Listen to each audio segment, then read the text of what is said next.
નમસ્કાર દર્શક મિત્રો, એચડી ન્યૂઝમાં આપનું હાર્દિક સ્વાગત છે। હું છું આપની સાથે આરડી વાઘેલા। જોઈએ આજના મુખ્ય સમાચાર। અંકલેશ્વરમાં 11.72 લાખના મિક્સ હેરોઇન કેસનો ફરાર આરોપીને ભરૂચ એસઓજીની ટીમે ઝડપી પાડી વધુ તપાસ હાથ ધરી છે। આ ગુનામાં એસઓજી પોલીસે અગાઉ 2 આરોપીની ધરપકડ કરી હતી।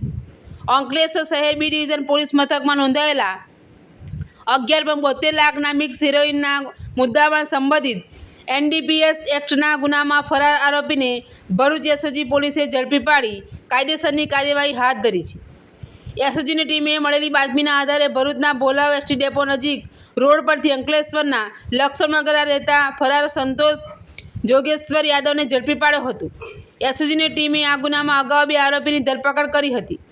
ઉલ્લેખનીય છે કે અંકલેશ્વર શહેર બી ડિવિઝન પોલીસ સ્ટેશનમાં તારીખ 13 જાન્યુઆરી 2026ના રોજ એનડીપીએસ એક્ટની વિવિધ કલમો હેઠળ ગુનો નોંધાયો હતો। પોલીસે સંતોષ જોગેશ્વર યાદવની ધરપકડ કરી વધુ તપાસ હાથ ધરી છે। એચડી ન્યૂઝ સાથે રિપોર્ટ જયેશ પ્રજાપતિ, અંકલેશ્વર।